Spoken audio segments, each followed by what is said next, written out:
अस्सलाम वालेकुम जी, मेरा नाम हिदायत ख़ान और आप लोग देख रहे हैं हिदायत ख़ान स्पोर्ट्स। पाकिस्तान और साउथ अफ्रीका के माबैन मैच खेला गया T20 लाहौर पिंडी क्रिकेट स्टेडियम में। वहां पाकिस्तान को हुई है शिकस्त, इस पर हम बात करेंगे।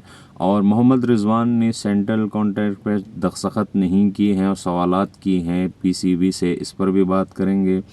और दूसरी जानिब जो है वह इस पर मैं क्या बात करूं, बाबर आजम एक बार फिर अंडे पे आउट हो गए हैं और फ़खर जमान को टीम से क्यों ड्रॉप किया, इस पर भी बात करेंगे।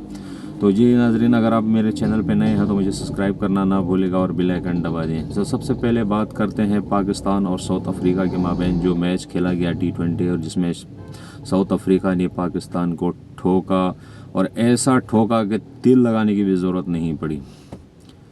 ये बात मैं इसलिए कर रहा हूं कि पाकिस्तान ने एक बिल्कुल फ्लाइट विकेट पे टॉस जीतकर साउथ अफ्रीकन को बैटिंग कराई, सही है। और साउथ अफ्रीका ने जिस तरह से स्टार्ट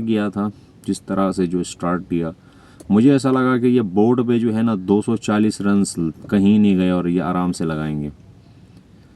क्या ज़बरदस्त स्टार्ट किया डिकॉक और हेनरी ने। उसके बाद एन लगी रहे कि डिकॉक आउट हुए तो डेब्यू करने वाला T20 में डेब्यू करने वाला जोजी आए और उन्होंने क्या बैटिंग की।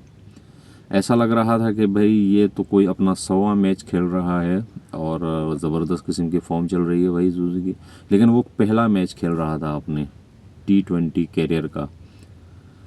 उनके बाद उनकी बैटिंग जो है थोड़ी सी लड़खड़ा गई, लेकिन एक एंड पे जो है वो हेनरी वो खड़ा रहा भाई, 60 रन उन्होंने बनाए।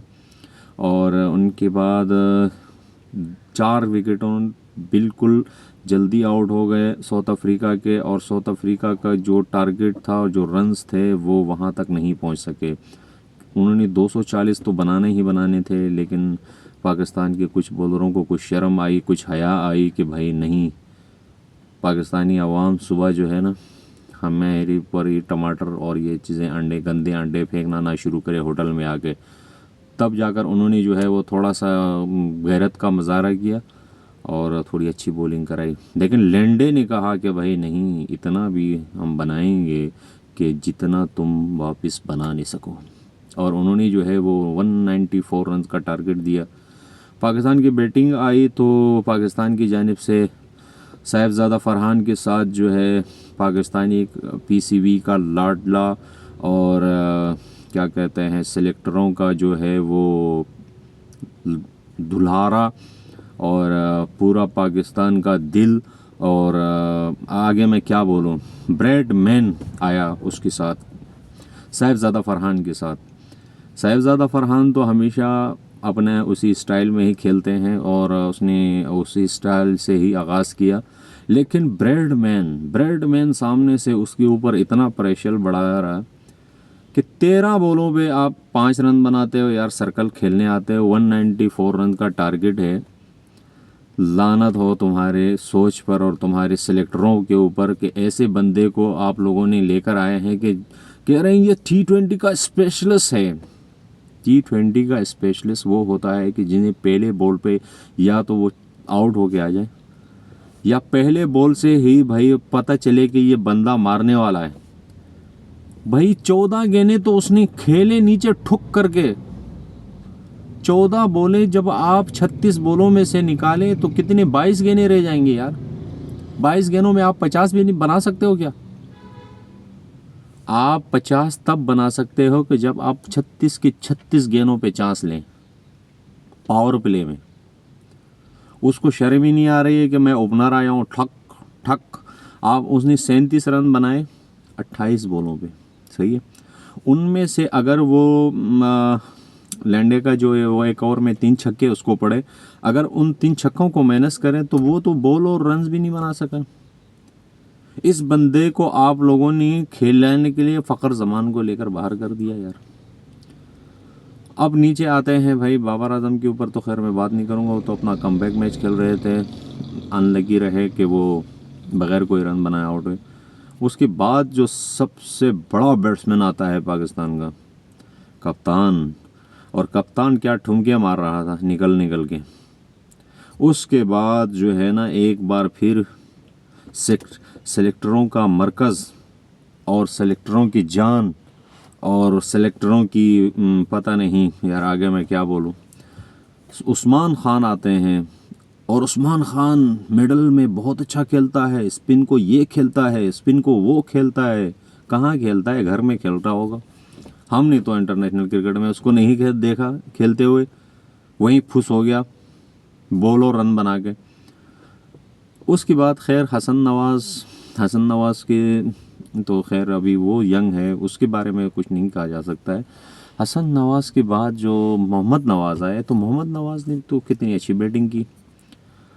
मोहम्मद नवाज़ ने इतने रन बनाए कि वो थोड़ा बहुत जो पाकिस्तान की जो कटी हुई नाक थी ना, ये इसको बचा लिया कि 139 तक पहुंचा दिया उन्होंने। उनका दिन था, उन्होंने बॉलिंग भी बहुत ज़बरदस्त किस्म की और बैटिंग भी बहुत अच्छी किस्म की और यहाँ तक पहुंचाने में मोहम्मद नवाज़ का बहुत बड़ा हाथ है।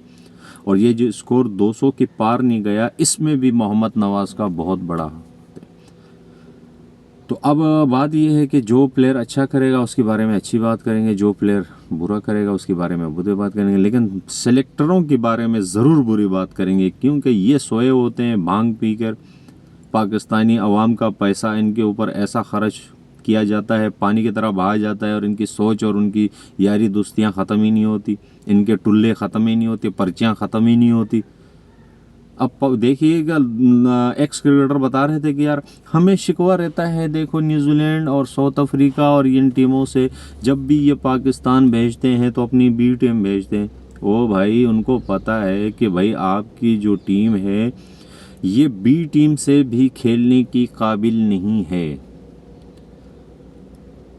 समझ गए आप? ये बी टीम से भी खेलने की काबिल नहीं है, तब जाकर उन लोगों को ये लगता है कि ये टीम भेजो, ये भी हरा देगी पाकिस्तान को। और ये कितनी शर्म की बात है यार, पाकिस्तान में आकर पाकिस्तान एक वक्त में T20 स्पेशलिस्ट टीम कहा जाता था, वो हार रही है पाकिस्तान अपने ही मुल्क में इतनी बुरी तरह। देखो हार जीत होती रहती, हार जीत का कोई मसला नहीं, आप 10 के 10 हारो, लेकिन उस हार में कुछ नज़र आए कि आपने मेहनत की, आपने फाइट की, आप लोगों ने कोशिश की, रिज़ल्ट आप लोगों के हक में नहीं आया। ये क्या है?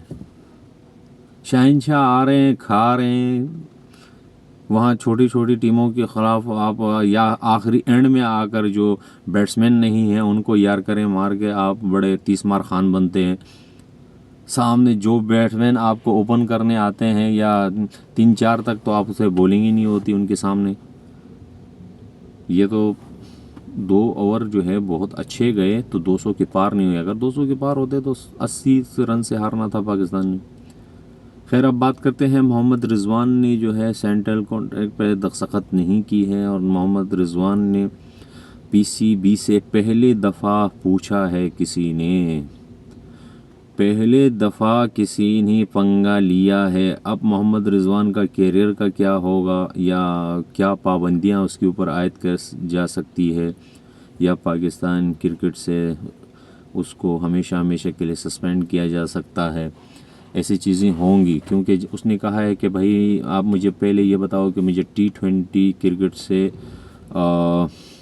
स्क्वाड से ड्रॉप करने का रीज़न बता दें। एक दूसरी बात उन्होंने ये कहा कि भाई मुझे कप्तानी से हटाने का रीज़न जो है वो बता दें। तो ये दोनों सवालों का जवाब पीसीबी के पास है ही नहीं। मैं आज आप लोगों को अपनी इसी वीडियो में बताऊं। और पीसीबी जो है इस बात पे अभी सोचने पे मजबूर हुआ है कि भाई आज अगर मोहम्मद रिजवान इस बात का आगाज़ करते हैं तो कल कोई और भी कर सकता है। और दूसरी बात ये है कि पीसीबी हमें ये भी तो भी बताएं कि जिनके सिलेक्टर हैं कि फ़खर ज़मान को बाहर करने का कोई और तरीका भी हो सकता था। आप लोग ये कहते वो इंजर्ड है या आप लोग ये कह देते कि हमने सीधा सीधा उनको ड्रॉप किया है। ये आकर मीडिया के सामने चौचले मारना, ये तोतले मारना, या ये क्या है कि आप कहते हैं कि फ़खर ज़मान की जो कुछ टेक्निक है उस पर हम काम कर रहे हैं। तो क्या फ़खर ज़मान जो है वो बच्चा है या फ़खर ज़मान जो है इंटरनेशनल क्रिकेट अभी उसने डेब्यू किया है? जब फ़खर ज़मान की टेक्निक नहीं है तो वो अब तक ये जो अब इतना रिकॉर्ड और इतने रन्स उसने कैसे बनाए, और अब तक वो पाकिस्तान की टीम में क्यों खेल रहा है। लेकिन आप लोगों ने हमेशा जो है ऐसे सीधे साधे और अच्छे बंदों के ऊपर ये काम किए हुए हैं, माजी में भी और यहाँ पर भी, जिनके मैं आपको बहुत सारे क्रिकेटर गिना सकता हूँ, लेकिन मैं खैर उन वहाँ नहीं जाऊँगा। यहाँ जो है फ़खर ज़मान के साथ जो है बहुत नाइंसाफ़ी हुई है, और वो नाइंसाफ़ी ये है कि भाई उसको T20 स्पेशलिस्ट प्लेयर है उसको बाहर कर दिया गया है। और दूसरी बात यह है कि पाकिस्तान को बड़े अरसे बाद एक ओपनर्स मिले थे कि जो 6 ओवर में अच्छा स्टार्ट दे सकें, वो थे साहिबजादा और फ़खर। एशिया कप में जब आप दोनों ने ये कॉम्बिनेशन ट्राई किया तो वो कितना कामयाब हुआ। बाद के बैट्समैनों ने आपके मिडल ऑर्डर और डाउन ऑर्डर आकर रन नहीं बनाए, तो इसमें उन दोनों का क्या कसूर है। कल आप देख रहे थे साहिबजादा फरहान जो है वो उसकी वजह से आउट हुए, साइम अयूब की वजह से। अगर साइम अयूब सामने से 1-2 चौके मारता तो वो ऐसे लप्पे नहीं मारता, क्योंकि वो तो देख रहे थे कि बोर्ड पे अगर रन आए हैं तो ये होता है कि भाई आप सामने वाले एक साइड से रन नहीं बनते, हमेशा रन बनते हैं दोनों साइडों से। और एक साइड से अगर रन बनना रुक जाए तो दूसरी साइड से जो पता क्या होते हैं, विकेटें गिरती हैं। अब तक के लिए इतना, अपना ख्याल रखिएगा, नेक्स्ट वीडियो में बात होगी। अल्लाह हाफ़िज़।